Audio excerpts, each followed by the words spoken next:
Hello beautiful people, welcome back to my channel Commerce Tute, your flight to success. And yes students, today the exercise which we are going to solve is obviously question number 1, C and D of 11th Commerce, OCM chapter number 2, that's trade.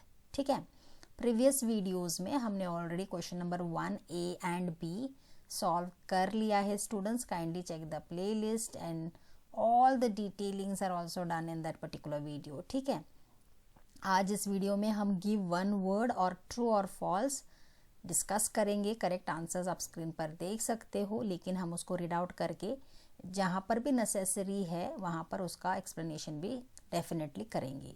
ठीक है, सो चलिए students, देर किस बात की है, शुरू करते हैं. Before going ahead, new people to my channel as usual, kindly like, subscribe and share so that the video is going to be a very important and revision for you all. ठीक है, तो चलिए शुरू करते हैं. Question number 1C जो है वो है गिव वन वर्ड और अ फ्रेज और a term for the following sentences. ठीक है, यहाँ पर सिर्फ आपको एक वर्ड देना है. If you are clear about the concept, definitely you are able to tackle this types of questions. So I read the first one for you students. A person who moves daily from place to sell the goods. वो इंसान जो है ना रोज एक place से दूसरी place तक जाता है टू सेल द गुड्स, उसको हम क्या कहते हैं? The correct answer is itinerant retailer. It's retailer. Okay, itinerant retailer, the correct answer is. Then second, the middle man between wholesaler and consumer. और ये मुझे लगता है already previous fill in the blanks में भी हमने ये पढ़ा था. The correct answer is retailer. Okay, who is that middle man between wholesaler and consumer? It's retailer. Third आता है हमारा a retail shop which operates through branches, that's chain stores. बहुत सारे ब्रांचेस होते हैं उनके. It's a retail shop for sure. The correct answer is chain stores. Fourth, a shop where all goods are available at same price. ये भी हमने fill in the blanks में देखा था. सेम प्राइस में जहाँ गुड्स सेल होते हैं उस शॉप को हम क्या कहते हैं students? One price shop. The correct answer is one price shop. Fifth है हमारा a retailer who displays his goods on the road.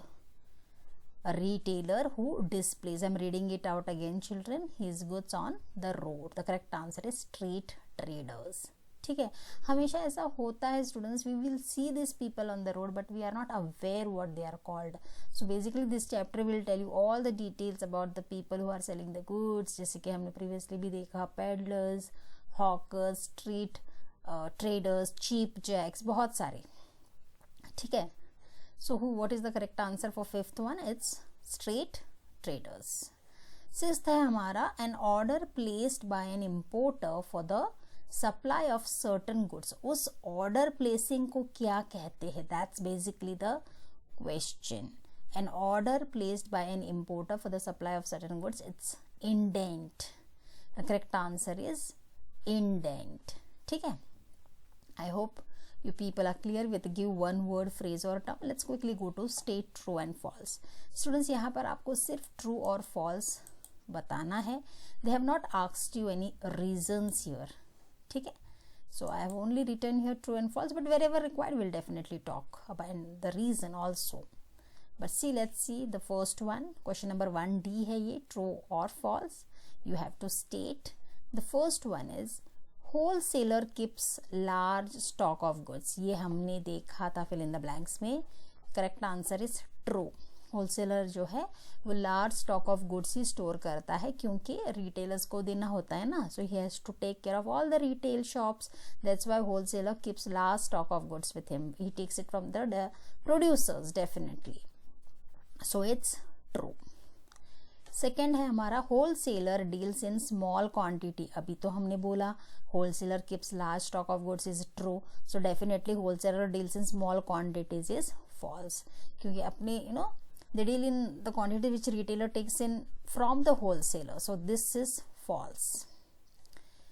Third one is a retailer has no direct contact with the consumers. बिल्कुल नहीं, ये गलत है, it's false, because retailer definitely have a direct contact with consumers, because consumer go to the retail shops in buying in bits and pieces, मतलब एक एक product लेते जाते हैं वो लोग.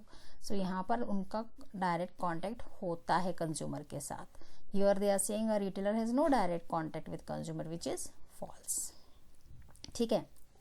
फोर्थ है हमारा, supermarket shops offer home delivery facilities to customers. Once again, supermarket shops offer home delivery facilities to customers. It is false. ठीक है. I hope you have all visited supermarket, है ना students? So obviously home delivery नहीं होता है, facilities to the customer. But now if you go to see as per the chapter wise, obviously, anyways, यहाँ पर the answer is false.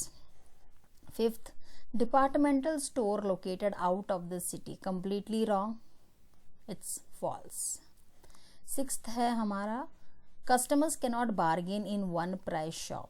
Definitely the correct statement is true children, क्योंकि वो one price shop है जहाँ पर already आपको बोला गया है कि सारे प्रोडक्ट्स जो है वो एक प्राइस में मिलने वाले, तो वहाँ पर आप बार्गेन थोड़े ना कर सकते हो कि पहले ही उन्होंने एक प्राइस रखा है, आप थोड़े ना बार्गेन कर सकते हो. So definitely customers can not bargain in one price shop is true.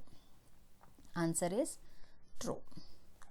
Seventh is letter of credit is required for obtaining export license. Definitely the correct answer is true. Eighth है हमारा, buying goods from other country is known as export trade. Definitely not. If you're buying from other country, you're importing है ना, तो this is false. Last but not the least, maintaining high quality is necessary to sustain in export business. Definitely true, है ना. अगर आप high quality maintain करते हैं और वो नेसेसरी भी है, क्योंकि आपकी एक्सपोर्ट की बिजनेस को बढ़ना, you have to maintain that you should grow. So definitely the answer is true. ठीक है. So this is about question number 1, C and D. Children, I hope this revision will definitely help you to understand plus remember this one word and true and false for a longer period of time. So that's it children in this video. In the next video we will come with more exercises. Till then, stay tuned to Commerce Tute. Thank you so much.